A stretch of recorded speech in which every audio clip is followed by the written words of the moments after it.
Good morning friends. आप सभी लोगों का अध्याय चैनल में एक बार फिर से बहुत बहुत स्वागत है। आज हम लोग परसेंटेज का पार्ट 4 करेंगे, जिसमें हम मूल्य खपत और खर्च पर आधारित प्रश्न करने वाले हैं। प्राइस, कंजम्पशन और expenditure based. Expenditure based question हम लोग इससे पहले भी कर चुके हैं, जो एक टाइप था, और उस वीडियो क्लास में हमने आपको ये भी बताया था कि एक्सपेंडिचर पे बेस्ड दो तरीके के क्वेश्चन आते हैं। ठीक है, तो ये उसमें का एक दूसरा टाइप है। चलिए पहले बेसिक्स चीज़ें हम लोग सीखते हैं। हाँ, पहला क्वेश्चन ये कह रहा है कि x is inversely proportional to y। x y की व्युत्क्रमानुपाती है। व्युत्क्रम के अनुक्रमानुपाती है। अच्छा, व्युत्क्रमानुपाती क्या होता है?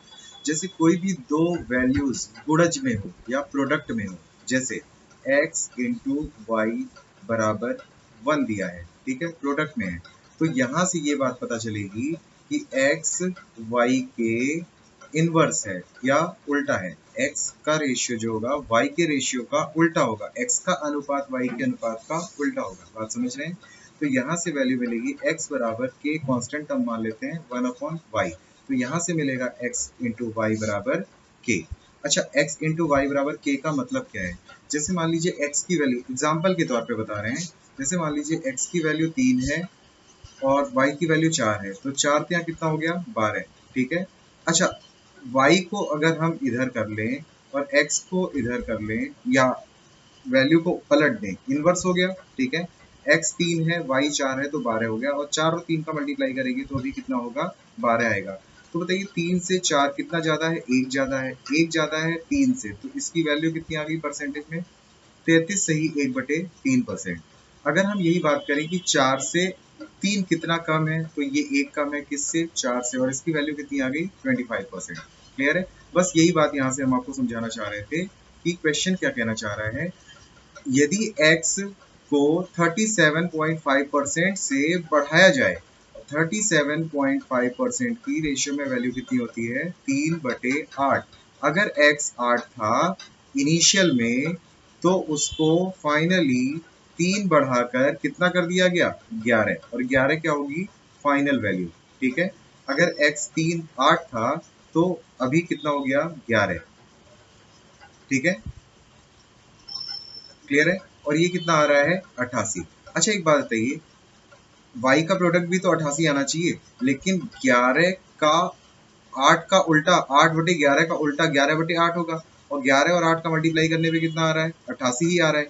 यहाँ पे भी मल्टीप्लाई करने पे कितना आ रहा है? 88 ही आ रहा है। अच्छा, इनिशियल में y कितना था? 11 था। 11 से 8 हो गया तो 3 की कमी आई। किससे? 11 से। 11 से 8 हो गया तो 3 की कमी आई। अच्छा, 3/11 कितना होता है? 1/11 का 3 गुना होता है। 1/11 की वैल्यू कितनी होती है? 9 से ही 1/11, या 9.09%। और इसका अगर आप 3 गुना करेंगे तो ये वैल्यू आएगी 27.27%। तो आपके सवाल का जो करेक्ट आंसर होगा वो क्या होगा? 27.27%। क्लियर है? समझ आ गया?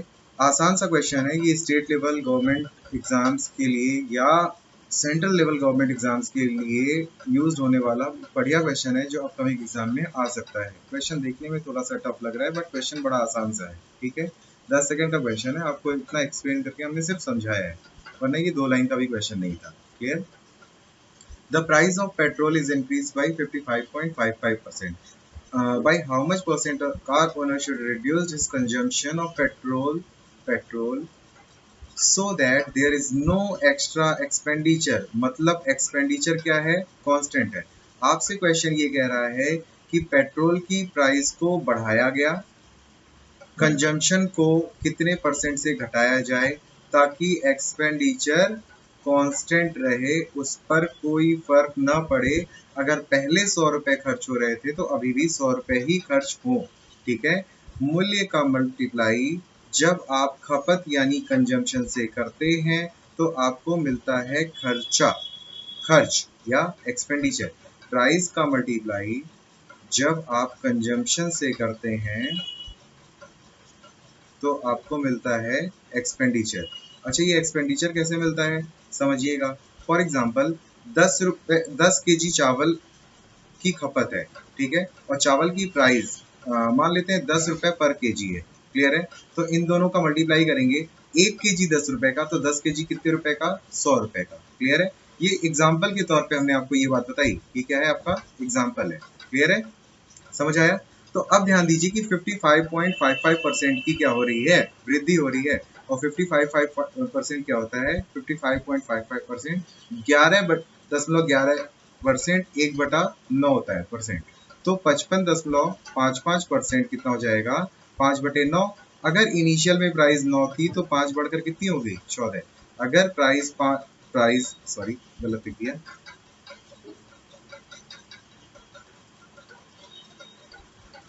अगर प्राइस यहाँ पे 9 थी तो 5 बढ़कर कितनी हो गई, 14। क्लियर है, समझ आया? और यहाँ पे जो आपका एक्सपेंडिचर आने वाला है मल्टीप्लाई करने पे, प्राइस का कंजम्पशन से जो मल्टीप्लाई करेंगे आएगा, वही नया भी आएगा। ठीक है, मतलब पहले कितना था और अब कितना था, एक्सपेंडिचर दोनों का क्या होगा, कांस्टेंट होगा, समान होगा। अब यहाँ से एक बात हमारे समझ में ये आती है कि अगर प्राइस 9/14 है, हो गई है, तो कंजम्पशन 14/9 होगा, तभी तो बराबर होगा, तभी तो कांस्टेंट वैल्यू आएगी। 9 गुणे 14 करें या 14 गुणे 9 करें, वैल्यू मल्टीप्लाई करने पे क्या आ रही है उससे मतलब नहीं है, वो तो कांस्टेंट ही आएगी। आपको मतलब ये है कि कंजम्पशन में कितने की कमी करी गई, तो 5 की कमी करी गई। 5 की कमी किससे आई, 14 से। अच्छा बताइए, 1/14 का 5 टाइम्स है और 1/14 की वैल्यू 7:1/7% होती है, ये बात याद करा चुके हैं हम पहले भी। 7:1/7% होती है, इसका 5 गुना कर लीजिए तो ये कितना आएगा, 35:5/7%। ठीक है, ऑप्शन नंबर ए इस क्वेश्चन का करेक्ट आंसर जो होगा वो क्या होगा, ऑप्शन 1। क्लियर है? चलिए अगला क्वेश्चन करते हैं। सोनू की आय, यदि सोनू की आय मोनू की आय से 28.125% कम है। चलिए अब इसको ऐसा मत कर लीजिए कि मोनू की आय को 100 मान लिया और 28.125 घटा देंगे तो कितना आ जाएगा, 71.875। ठीक है, अब इस तरीके से कैलकुलेशन थोड़ा सा बढ़ जाएगा। ठीक, चलिए इसमें क्या करना है, 20, देखिए ये क्वेश्चन बहुत ही इंपॉर्टेंट क्वेश्चन है, एक तरीके से मानिए तो ये मोस्ट इंपॉर्टेंट क्वेश्चन है आपके एग्जाम के पर्पज से। वैल्यूज इससे इजी भी आ सकती हैं, ये बात ध्यान रखिएगा। ये बहुत ज्यादा, मतलब एक तरीके से देखा जाए तो टफेस्ट वैल्यू ले ली हमने, इससे ज्यादा टफ वैल्यू नहीं आने वाली एग्जाम में, ये मैक्सिमम टफ वैल्यूज है। 28.125% को रेशियो में कन्वर्ट करिए तो ये कितना आएगा, 20। अब देखिए स्प्लिट करना भी बताया है, जैसे 10% को 5% लिख सकते हैं, उसी तरीके से 28.125% को 25% प्लस 3.125% भी लिख सकते हैं। ठीक है, अब देखिए हमने आपको एक वैल्यू बताई थी 1/8, ये कितना परसेंट होता है, 12.5%। अच्छा 1/8 का आधा करेंगे तो कितना आएगा, 1/16, तो 12.5 का आधा कितना हो जाएगा, 6:1/4% या 6.25%। अब बताइए 1/16 का आधा करेंगे तो कितना आएगा, 1/32, और 6.25% का आधा करेंगे तो 3.125% आएगा। ठीक है, ये आएगा। अब यहाँ से ये वैल्यू आपके लिए इंपॉर्टेंट हो गई, ये बात याद रखिएगा कि 1/32 की परसेंटेज में वैल्यू 3.125% होती है, तो यहाँ से निकाल लिया आपने 1/32 और 25% हो गया 1/4। बैलेंस करिए, बराबर करिए, 8 और 1 9, 9/32। अगर मोनू की आय, अगर मोनू की आय 32 थी तो सोनू की आय 9 कम कितनी हो जाएगी, 23। सोनू की आय कितनी हो जाएगी, 23। क्लियर है, ये बात समझ में आई?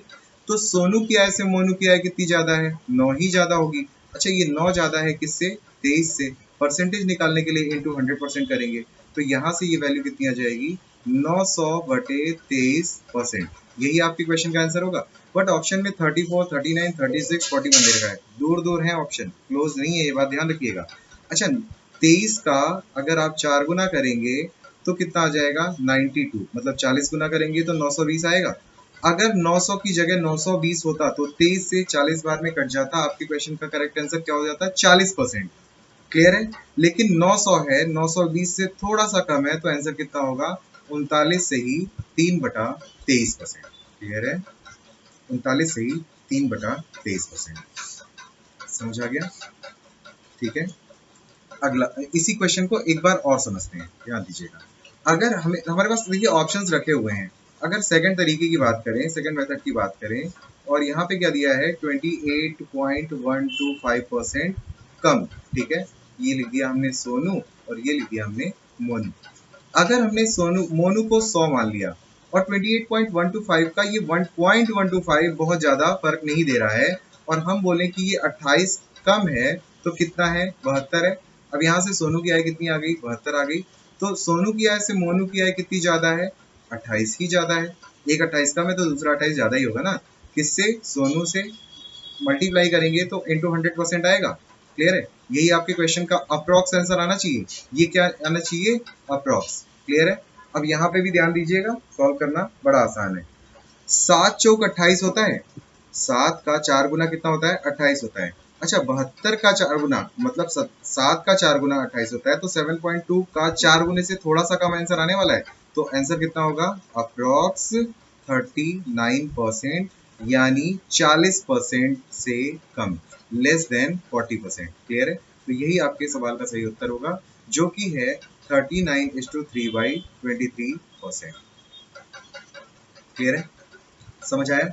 आप ऐसे भी लगा सकते हैं, लेकिन ये तब लगा सकते हैं जो ऑप्शन थोड़े ज्यादा क्लोज ना हो और वैल्यूज भी बहुत करीब की हो। वैल्यूज भी बहुत करीब की हो। करीब की हो मतलब 28.125%, मतलब बहुत छोटा सा डेसिमल घटा दिया हमने, 0.125% को रिमूव कर दिया और हमने अप्रोक्सीमेशन से सॉल्व किया, तो हमारा आंसर आ गया 39:3/23%। ठीक है, अगला क्वेश्चन करते हैं। यदि ए की आय बी की आय से 35.72% कम है। अच्छा 35.72%, इसको कैसे लिख सकते हैं, देखिए स्प्लिट करिए। ये 100 नहीं, एक सेकेंड बस।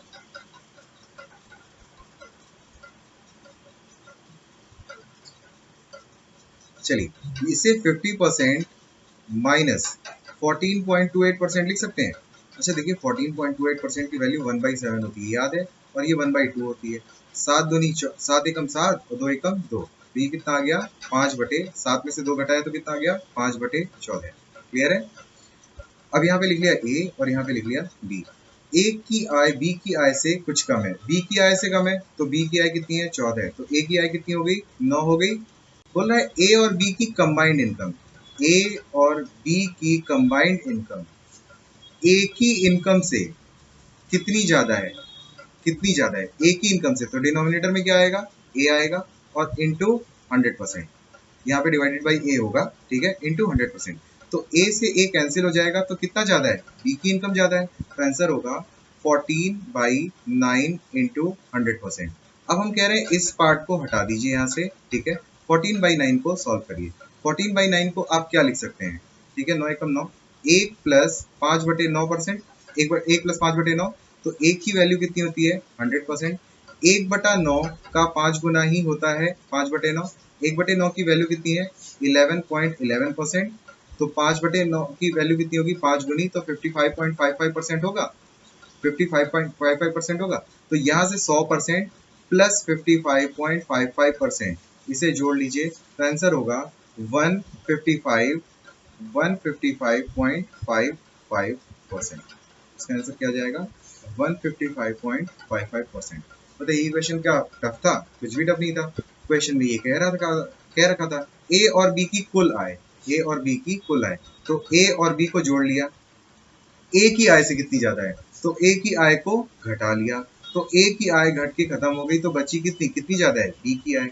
क्लियर है, ए की आय से कितना ज्यादा है, तो डिनोमिनेटर में क्या होगा, ए की इनकम, तो ए की इनकम कितनी दे रखी है, 9 दे रखी है।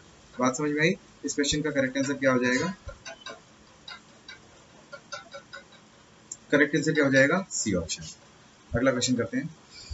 The saving of B is 45.45% more than 45.45% more than A। एक यदि यदि B की बचत A की बचत से, यदि B की बचत A की बचत से 45.45% अधिक है, 45.45%, इसकी वैल्यू निकालनी है, तो क्या ये 9.09% का 5 गुना है, 9 से ही 1/11 है। क्लियर है, तो ये क्या क्या आ जाएगा, यहाँ से 1/11 का 5 गुना आ जाएगा, तो क्या आ जाएगा, 5/11। ये बात समझ में आई।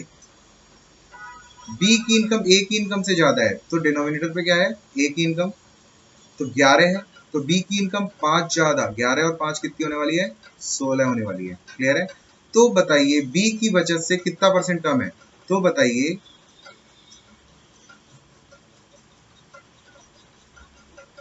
Then saving of A is how much percent more than B. तो बताइए ए की बचत, तो यहाँ पे होगा, तो प्रिंटिंग मिस्टेक है, तो ए की बचत बी की बचत से कितना परसेंट कम है, कितने परसेंट कम है, 5 कम है। किससे, बी से, बी की वैल्यू कितनी है 16, तो ये 1/16 का 5 टाइम्स है, ठीक है। 1/16 की वैल्यू कितनी होती है, देखिए वैल्यू सारे डेसिमल में देख रखे हैं, 6.25% होती है। 6.25% का 5 गुना करेंगे तो 6 बचे 30, 31.25% आएगा। इस क्वेश्चन का करेक्ट आंसर कितना आने वाला है, 31.25%। क्लियर है। नेक्स्ट क्वेश्चन आसान सा था ये। मिस्टर ए वरीड अपने मासिक बचत से को लेकर काफी चिंतित हैं। मिस्टर ए अपने मासिक बचत को लेकर, यहाँ पे होगा मिस्टर ए अपने मासिक बचत को लेकर काफी चिंतित है। पेट्रोल की कीमत 40% बढ़ जाती है। पेट्रोल की मासिक उपभोग में कितने परसेंट की कमी करनी चाहिए जिससे कोई फर्क न पड़े। तो हमने ये बात पहले भी बता रखी थी, प्राइस का मल्टीप्लाई कंजम्पशन से करेंगे तो क्या मिलेगा, एक्सपेंडिचर। एक्सपेंडिचर क्या है, कांस्टेंट, कोई फर्क ना पड़े, एक्सपेंडिचर क्या है, कांस्टेंट है, ठीक है। 40% प्राइस बढ़ रही है, प्राइस कितने से बढ़ रही है, 40%। 40% की वैल्यू कितनी होती है, 2/5, 2 बढ़ रही है। अगर हम प्राइस की बात करें तो प्राइस 5 से 2 बढ़कर कितनी होने वाली है, 7। तो बताइए कंजम्पशन कितना हो जाएगा, तो यहाँ से कंजम्पशन कितना निकलने वाला है, 7 से 2 कम 5। 7 से 2 कम कितना, 5, या 5 और 7 का उल्टा, 7 और 5, तो कितने की कमी आ रही है, 2 की। ये 2 की कमी किस पे आ रही है, 7 पे। 1/7 का डबल है, 1/7 की वैल्यू 14.28% होती है, इसका डबल करेंगे तो 28.56% आंसर आएगा। कितना आ जाएगा, 28.56%। इस क्वेश्चन के लिए तो आपको पेन तक उठाने की जरूरत नहीं थी। क्लियर है। अगला क्वेश्चन करते हैं। If the price of sugar is decreased by, if the price of sugar is,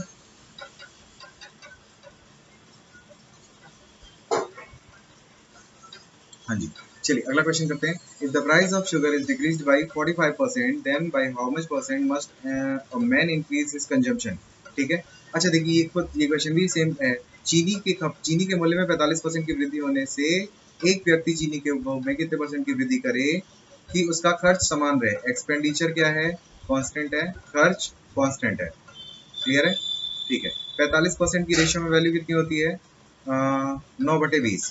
कितनी होती है, 9/20। अगर बोल रहा है प्राइस 20 से 9 कम होकर कितनी हो गई, 11, तो कंजम्पशन क्या होगा, 11 से 9 बढ़कर 20 होने वाला है। क्लियर है, समझ में आ गया। तो आपसे पूछा है कि कितने की वृद्धि हो गई, तो 9 की वृद्धि हो गई। 9 की वृद्धि किस पे हो गई, 11 पे। अच्छा 1/11 की वैल्यू कितनी होती है, 9.09% का 9 गुना है, 9 9 81, 81.81% इस सवाल का सही उत्तर होगा। ठीक है। कंजम्पशन में कितने परसेंट की वृद्धि हो जाएगी, 81.81%। ठीक। अगला क्वेश्चन। यदि चीनी के मूल्य में x% की कमी होने से एक व्यक्ति, यदि चीनी के मूल्य में x% की वृद्धि होने से एक व्यक्ति चीनी के उपभोग में 42.84% की वृद्धि करता है, तो x का मान ज्ञात करिए। उपभोग में वृद्धि हो रही है, प्राइस इनटू कंजम्पशन बराबर एक्सपेंडिचर होता है। ठीक है। खर्च समान है, एक्सपेंडिचर क्या है, कांस्टेंट है, ये यहाँ पे क्या है, इस बार भी कांस्टेंट है। ठीक है। प्राइस के बारे में पूछा है, x% बोला है, x का मान बताना है, कुछ नहीं करना। आज आपको पता है ये बातें कि 14.28% की वैल्यू 1/7 होती है, तो 42.84% की वैल्यू कितनी हो जाएगी, 3/7। क्लियर है। कंजम्पशन में वृद्धि हो रही है, अगर 7 से 3 बढ़कर कितना हो गया, ये 10 हो गया। 7 से 3 बढ़कर कितना हो गया, 10 हो गया।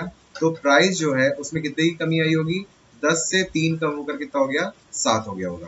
इससे भी 70 आएगा और यहाँ पे भी 70 आएगा। ये क्या है, कांस्टेंट है, ये वैल्यू क्या है यहाँ पे, कांस्टेंट है। क्लियर, ठीक है। 10 से 3 कम हो गया तो 3/10 की वैल्यू, आपके क्वेश्चन का आंसर कितना आ जाएगा, 30%। 1/10 की वैल्यू 10% होती है, तो 3/10 की वैल्यू 3 गुना 30% हो जाएगी। अगला क्वेश्चन। यदि चीनी के मूल्य में 45% की कमी की जाए तो ज्ञात कीजिए कि उपभोग को कितना परसेंट बढ़ाया जाए कि खर्च में केवल 21% की वृद्धि हो। इंपॉर्टेंट क्वेश्चन है। खर्च इस बार समान नहीं है। फिर से करते हैं, प्राइस का मल्टीप्लाई जब कंजम्पशन से करते हैं तो आपको मिलता है एक्सपेंडिचर। मूल्य का मल्टीप्लाई जब, समझिएगा, खपत से करते हैं तो क्या मिलता है? खर्च। खपत मतलब उपभोग, उपभोग से करते हैं तो क्या मिलता है? खर्च। 45% की रेशियो में वैल्यू क्या हो जाती है? 45% की रेशियो में वैल्यू हो जाती है 9/20। क्लियर है? तो हम ये कह रहे हैं कि प्राइस अगर पहले 20 थी, 9 की कमी आई तो अभी कितनी हो गई? 11। ठीक है? कंजम्पशन के बारे में आपसे पूछा है, क्लियर है? और एक्सपेंडिचर आपको दिया है। प्राइस का मल्टीप्लाई कंजम्पशन से करेंगे तब एक्सपेंडिचर मिलेगा। और अगर आपने कंजम्पशन ही निकालना है, खपत ही निकालनी है, तो एक्सपेंडिचर से प्राइस को डिवाइड करना पड़ेगा। एक्सपेंडिचर को प्राइस से डिवाइड करना पड़ेगा। ठीक है? तो खपत कैसे निकलेगी? ध्यान दीजिएगा, अगर हम ये मान लें कि खपत को A% से बढ़ाया गया तो ये क्या हो गया? y/x। मतलब हम ये कहना चाह रहे हैं आपसे कि फाइनल अगर y हो गया तो इनिशियल कितना रहा होगा? इनिशियल कितना रहा होगा? x रहा होगा। तो हम ये कहना चाह रहे हैं कि यहाँ से x रेशियो y हो गया। अब 20 और x का मल्टीप्लाई करने पे 20x आना चाहिए, और यही 20x कितना दिया है? 21% बढ़ रहा है। तो अगर पहले 100 था, 21 बढ़ गया तो अब 121 हो गया। क्लियर है? ये बात समझ में आई? बस क्वेश्चन सॉल्व। 20 इंटू एक्स बटे 11 इंटू वाई बराबर कितना है? ये इनिशियल है 20 इंटू एक्स और ये फाइनल है 11 इंटू वाई। बराबर इनिशियल कितना आ गया? एक्सपेंडिचर 100 बटे, और फाइनल कितना आ गया? 121। 11 से 121 को काट लीजिए, 11 बार में जाएगा, और 20 से 100 को काट लीजिए, कितने बार में जाएगा? 5। अगर इनिशियल में कंजम्पशन x था तो फाइनल में कितना हो गया? 12। इनिशियल में 5 था तो फाइनली कितना हो गया? 11। इनिशियल x था तो फाइनली कितना हो गया? y। और इनिशियल अगर x की वैल्यू 5 दे रखी है तो फाइनली y की वैल्यू कितनी हो गई? 11। आपसे पूछा गया कितना परसेंट बढ़ाया गया, तो आपको दिख रहा है कितना बढ़ाया गया? 6 बढ़ाया गया। 6 बढ़ाया गया किस पे? 5 पे। 6/5 की वैल्यू कितनी हो गई? 120%। 1/5 की वैल्यू 20% होती है, 6 गुना करेंगे 20% का तो 120% आंसर आएगा। क्लियर है? क्वेश्चन आसान सा था, इसमें कुछ भी नहीं था भाई, कुछ भी नहीं, बड़ा आसान सा क्वेश्चन था। ठीक, अगला क्वेश्चन करते हैं। The price of rice is decreased by 12.5%, then increased by 28.56%। अच्छा देखिए, प्राइस को 2 बार बोला गया, प्राइस के बारे में 2 बार बोला गया। बोल क्या रहा है? देखिए, हम लोग प्राइस की बात कर रहे हैं। इनिशियल में कुछ प्राइस थी, उसको पहले तो 12.5% घटाया गया, यहाँ पे कुछ प्राइस हो गई होगी, और फाइनली कुछ प्राइस हो गई, उसको कुछ बढ़ाया गया, 28.56% बढ़ाया गया। ठीक है, बढ़ाया गया, तो यहाँ पे फाइनल प्राइस आएगी। तो ये जो प्राइस होगी वो इनिशियल होगी, और ये जो प्राइस होगी ये क्या होगी? फाइनल होगी। क्लियर है? ठीक है, अब क्वेश्चन को सॉल्व करते हैं। 12.5% की वैल्यू 1/8 होती है, और 28.56% की वैल्यू 2/7 होती है। क्लियर? प्राइस जो है 8 से 1 कम कितनी हो गई? 7। और फिर प्राइस 7 से 2 अधिक कितनी हो गई? 9। तो 7 से 7 खत्म हो गया, फाइनली प्राइस का जो रेशियो आया वो 8 और 9 का आया। यहाँ अगर 8 होता तो यहाँ पे कितना होता? 9। क्लियर? यही बोल रहा है क्वेश्चन। ठीक, अब क्वेश्चन को सॉल्व करते हैं। प्राइस का मल्टीप्लाई कंजम्पशन से करते हैं तो आपको क्या मिलता है? एक्सपेंडिचर। चलिए, यहाँ पे लिख लिया प्राइस, यहाँ पे लिख लिया कंजम्पशन या खपत, और यहाँ पे लिख लिया एक्सपेंडिचर यानी खर्च। ठीक है, यहाँ एक्सपेंडिचर लिख लिया। चलिए, प्राइस का रेशियो जो है, पहले अगर प्राइस 8 थी तो अब कितनी हो गई? 9। इनिशियल में अगर 8 थी तो फाइनली कितनी हो गई? 9।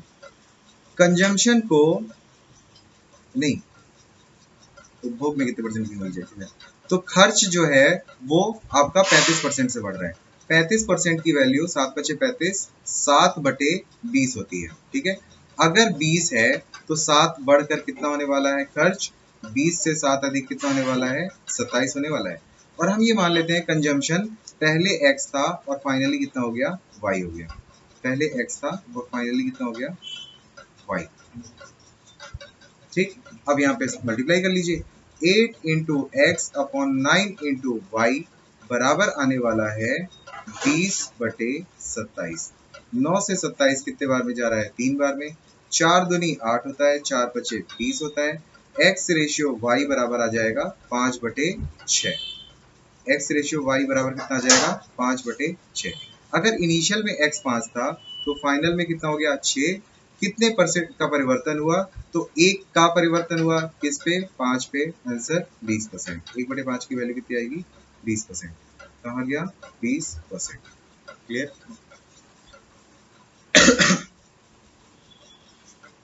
ठीक है, अगला क्वेश्चन करते हैं। हाँ चलिए, क्वेश्चन ये कह रहा है कि यदि चीनी के मूल्य में क्रमशः 16.66% तथा 28.56% की वृद्धि की जाती है, इसके बाद 62.5% की कमी की जाती है, ये क्या है? इन तीनों को सॉल्व करेंगे तो इनिशियल टू फाइनल का प्राइस का मूल्य का रेशियो आएगा। अब एक व्यक्ति 124 ग्राम चीनी का उपभोग करता है यदि प्रारंभ में 217 ग्राम चीनी का उपभोग करता था। प्रारंभ में 217 ग्राम चीनी का उपभोग करता था। अच्छा, यहाँ पे आएगा 217 ग्राम और प्रारंभ में कितने की यूज करता था? यहाँ पे आएगा 124 ग्राम। ठीक है, ये प्रिंटिंग मिस्टेक हो गया था, उल्टा लिख गया है। ठीक, चलिए चलिए पहले अपन प्राइस का इनिशियल टू फाइनल का रेशियो निकालते हैं। इनिशियल मतलब प्रारंभ से अब तक का रेशियो निकालते हैं। 16.66% की रेशियो में वैल्यू होती है 1/6। 28.56% की रेशियो में वैल्यू होती है 2/7। 62.5% की रेशियो में वैल्यू होती है 5/8। 6 से 1 अधिक कितना हो जाएगा? 7। 6 से 1 अधिक कितना हो जाएगा? 7। 7 से 2 अधिक कितना हो जाएगा? 9। और 8 से 5 कम कितना हो जाएगा? कमी आ रही है ना? हाँ, 8 से 5 कम कितना हो जाएगा? 3।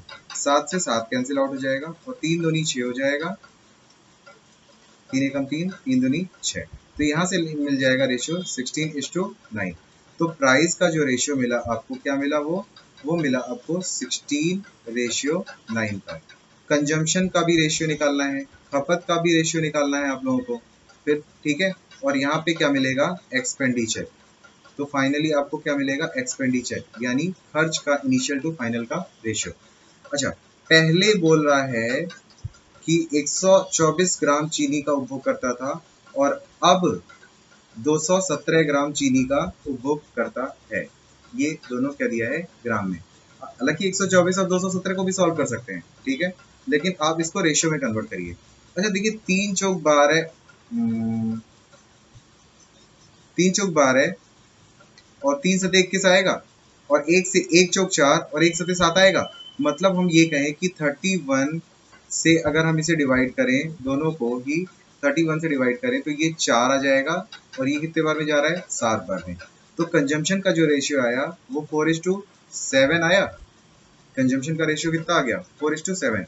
तो खर्च में परिवर्तन ज्ञात करें। खर्च में क्या ज्ञात करना है? प्रतिशत परिवर्तन ज्ञात करना है। 16 चौक 64 आ जाएगा और 9 सते 63 आ जाएगा। क्लियर है? कमी कितने की आई? 1 की कमी आई किस पे? 64 पे। क्लियर है? और इसी का आपको परसेंटेज वैल्यू बताना है। ठीक, अच्छा एक बात बताइए, 1/32 का आधा है 1/64, ठीक है, और 1/32 की परसेंटेज वैल्यू क्या होती है? 3.125% और इसका आधा। क्लियर है? 3.125%। पूरा सॉल्व हो गया। 1/32% को सॉल्व किया है, 1/32 इंटू 100% को सॉल्व किया है, 3.125% आ गया। तो यहाँ से जब इसका हाफ करेंगे तो ये 1.5625% आपके सवाल का सही उत्तर आएगा। तो आंसर क्या आ जाएगा? 1.5625%। क्लियर है? समझ आया? आसान सा क्वेश्चन था, क्वेश्चन में कुछ भी नहीं है। बहुत ज्यादा टफ आएगा तो ये क्वेश्चन आएगा। ठीक है, एक दो क्वेश्चन और करते हैं इस टाइप के और फिर इस सीरीज को यहीं पे खत्म करते हैं, फिर नेक्स्ट टाइप के क्वेश्चन पे आते हैं हम लोग।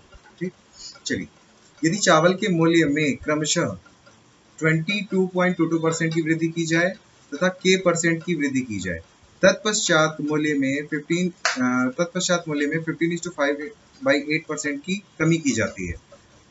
फिर इतने की कमी भी की जाती है। ये तो प्राइस की बात हो गई।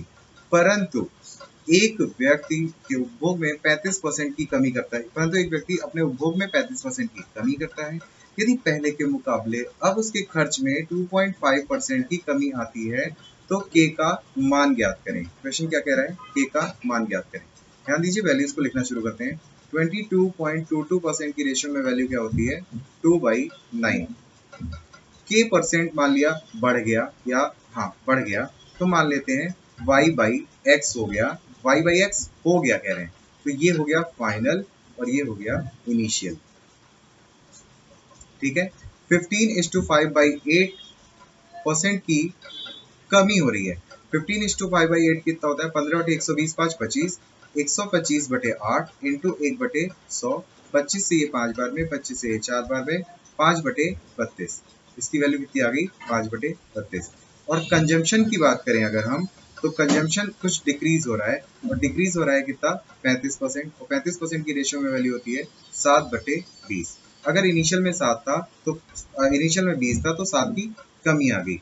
और एक्सपेंडिचर की बात करें तो बोल रहा है 2.5% की उसमें भी कमी आ जाती है। 2.5% की रेशियो में वैल्यू कितनी होती है? 5% की 1/20 और 2.5% की 1/40। 5% 1/20 है तो 1/5% का आधा 2.5%, 1/20 का आधा 1/40। क्लियर है? ये बात समझ में आ गई होगी। चलिए अब क्वेश्चन पे आते हैं। प्राइस की बात करते हैं। प्राइस हो जा रही है 9 से, मतलब में वृद्धि हो रही है। 9 से 2 अधिक कितना? 11। और x से कितना हो गया? y। और 32 से ये घट रहा है ना, 32 से 5 घटकर कितना हो गया? 27। ठीक है, ये आपका हो गया प्राइस का काम। ठीक, अब हम लोग करेंगे कंजम्पशन का काम, और कंजम्पशन का काम करेंगे उसके बाद आ जाएगा आपका एक्सपेंडिचर। ठीक है, और क्वेश्चन हो जाएगा सॉल्व। कंजम्पशन कितना बढ़ रहा है? घट रहा है। 20 से 7 कम हो गया। 20 से अगर 7 कम करेंगे तो कितना आएगा? 13। 20 से 7 कम करेंगे तो कितना आ जाएगा? 13। और अगर हम एक्सपेंडिचर की बात करें तो 40 में 1 की कमी आ गई तो कितना हो गया? 39। 40 में 1 की कमी आ गई तो कितना हो गया? 39। ठीक, इसको सॉल्व कर लीजिए। चलिए कलर चेंज कर लेते हैं पेन का, इससे आपके लिए आसान होगा काटना पीटना। 9 से ये कितने बार में जा रहा है? 3 बार में जा रहा है। कितने बार में जा रहा है? 3 बार में। और कोई वैल्यू कट रही है? नहीं कट रही है। तो यहाँ से आपको जो मिलेगा वो मिलेगा क्या? कहाँ गया मैंने? ये रहा, हाँ। x इंटू 32 इंटू 20 बटे 11 इंटू वाई इंटू 13 बराबर 40/39। 13 से 3 बार में 39 जाएगा। ठीक है, ये 11 का 11 पूरा का पूरा बच रहा है। 20 से 40 कितने बार में जाएगा? 2 बार में जाएगा। और 2 से 32 कितने बार में जाएगा? 16 बार में जाएगा।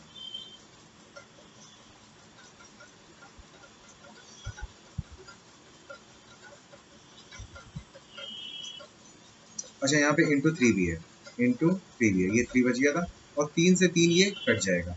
तो यहाँ से x रेशियो y मिलेगा आपको 11/16। अगर इनिशियल में 11 था तो अभी फाइनल में कितना हो गया? 16 हो गया। कितने की वृद्धि हुई? 5 की वृद्धि हुई। 5/11 की वैल्यू 9.09% का 5 गुना, 9.09% का 5 गुना होगा, तो ये हो जाएगा 9×5 = 45, 45.45%। क्लियर? ये आपके क्वेश्चन का करेक्ट आंसर होगा 45.45%। ठीक, चलिए द प्राइस ऑफ पर्ल्स, एक और लास्ट क्वेश्चन करते हैं ये। ठीक है, the price of pearls is increased by 6.66%। एक दाल के मूल्य में 6.66%, इसकी वैल्यू होती है 1/15 की वृद्धि होती है, और दाल के उपभोग में 4 से 1/6%, 4 से 1/6% की वैल्यू कितनी होती है? 1/24। तो खर्च में प्रतिशत परिवर्तन ज्ञात करें। 15 की वैल्यू 1 बढ़कर कितनी हो गई? 16। प्राइस बढ़ा दिया। ठीक है, 24 से उपभोग में 1 की वृद्धि हो गई, कितनी हो गई? 25। एक्सपेंडिचर पूछा है। 8 दूनी 16 और 8 तिरिक 24, 5 दिया 15 और 5 बचे 25। ये हो जाएगा 3 तिरिक 9 और ये हो जाएगा 5 दूनी 10। प्रतिशत परिवर्तन कितना पूछा? 1 की वृद्धि हो रही है 9 पे। 1/9 की वैल्यू कितनी होती है? 11.11%। 1/9 कितना होता है? 11 से 1/11%, क्या 11 से 1/9% या 11.11%। ठीक है, चलिए आज के लिए क्लास यहीं पे बंद करते हैं। ठीक है, तबीयत भी थोड़ी ठीक नहीं है, डाउन चल रही है, क्लास लेते टाइम उतनी एनर्जी भी नहीं आ रही है। आप लोग अपना ख्याल रखिएगा, मस्त रहिएगा, खुश रहिएगा, तैयारी करते रहिए, वीडियोस अपलोड करते रहेंगे। ठीक है, कुछ वीडियोस नेट की वजह से अपलोड नहीं कर पा रहे हैं जो बन चुकी हैं, जल्दी से जल्दी हो सकता है एक साथ 4-4 5-5 वीडियो मिल जाए। आप लोग टाइम निकाल के खाली टाइम में पढ़िए, क्लासेस करते रहिए, जो भी क्लासेस आप ऑफलाइन में कर रहे हैं उन्हें करते रहिए। ख्याल रखिएगा, खुश रहिएगा, मस्त रहिएगा, टेक केयर, बाय बाय।